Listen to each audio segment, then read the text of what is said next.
আস্তাগফিরুল্লাহ বেডি মামা। ও বন্ধু তুই, মেয়েটা দেখতে কিন্তু অনেক সুন্দর। আস্তাগফিরুল্লাহ তওবা। বন্ধু বুঝতি না রে, বুঝতি না, আমার শরীরে একটা পরিবর্তন আয়া পড়ছে। কালকে থেকে তারাবির নামাজ পড়বো, রমজান মাস আয়া পড়ছে, তাই ভালো হয়ে গেছি। কি কইলি বন্ধু?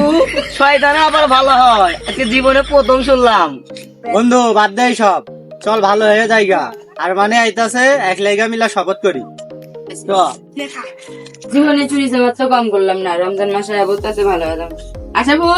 আশাফুল কে ডাক্তার সস্কিল লাগা জীবনে তো চুরি চামার কম করলাম না, রমজান মাসে বলতেছে চল ভালো হয়ে যাইগা, শপথ গ্রহণ করি।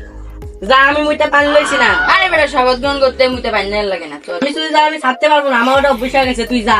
আর শপথ করলে ভালো হয়ে যাবে। না আমি যাম না। আস্তাগফিরুল্লাহ। হইছে, এখন থাম, এখন শপথটা করাবো কেটা? আমি করামু। ঠিক আছে তোরা, ঠিক আছে। আত্মীয়রা বুধার মতো খারাপ আছে, কিন্তু ক আমি শপথ টপথ করতে পারতাম না, আমার শরীর ভালো, আমি ওটাই করবো। তুই তো চুরি করলে একটা মাস অন্তত ভালো হ। আর তুই কি কর? আমি আর কি কইমু, ওই মুতেই তো পানি নাই না। কি কস এইগুলা? আমি ওযু কইরা আইছি। এই পর্যন্ত বিয়া কতগুলা করাইছি কর দিয়া জানোস? এই বেটা বাদ দে। উঠো সবাই, আরামে দাঁড়াও, সোজা হও। আরে কি কস এগুলা? এগুলা তো ছোটবেলায় স্কুলে পিডি করতাম। ভালো করে শপথ করা। শপথ।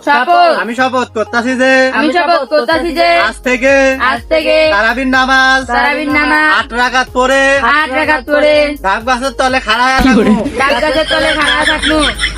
আমি উঠবাম। আরে পাগলা কি কস এগুলা? এক মাস যে ভালো হয়ে যাবো ওই শপথ করা।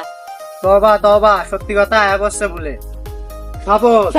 আমি শপথ করতাছি যে আমি শপথ করতেছি যে 8 রাকাত নামাজ পড়ার পর 8 রাকাত নামাজ পড়ার পর শয়তানে যদি খুসাও মারে শয়তানে যদি খুশাও করে, তারপরেও 20 রাকাত নামাজ পড়ায় আমু। তারপরেও 20 রাকাত নামাজ পড়ে আমু। আর আমরা কেউ ডাব চুরি করবো না। আর আমরা কেউ ডাক চুরি করবো না। তুই কথা কস না কে? আমি মিশা কথা কইতে পারতাম না, আমি চুরি কইরাম। মনটা কই লাত্তি দিয়ে আরে ফেলাই দেই। এর শয়তানে পাঁচার মধ্যে এমন চাবি দিছে, এগুলি চুরি করতে যা। এবার একটা মাস তো ভালো হওয়া যায় না? একটা মাস অন্তত ভালো হ। ইয়ার মান, তুই আবার আল্লাহ আল্লাহ ডাব পারে খাইস না। তুই তো 8 রাকাত নামাজ পড়ে আসবি, আমরা তো 20 রাকাত নামাজ পড়বো। আমার জন্য আল্লাহ থুইস। আমরা রোজা রাইকা চুরি কইরা পানি খাবো না। চুরি করে পানি খাবো না। ইফতারির পরে দোকানের পিছনে যায়া দোকানের পিছনে বিড়ি খাবো না। বিড়ি খাওয়া যাবে না।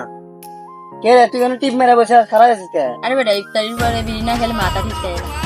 ঝামেলাটার মধ্যে বললাম, কেউ ডাব চুরি করার কথা শুনলে টিপ মাইরা খাড়ায়া থাকে, কেউ বিড়ি খাওয়ার কথা শুনলে টিপ মাইরা খাড়ায়া থাকে। আচ্ছা যাই হোক, আমরা কোনো মহিলার দিকে স্কুল কলেজের দিকে কুনজরে কুনজরে তাকাবো না।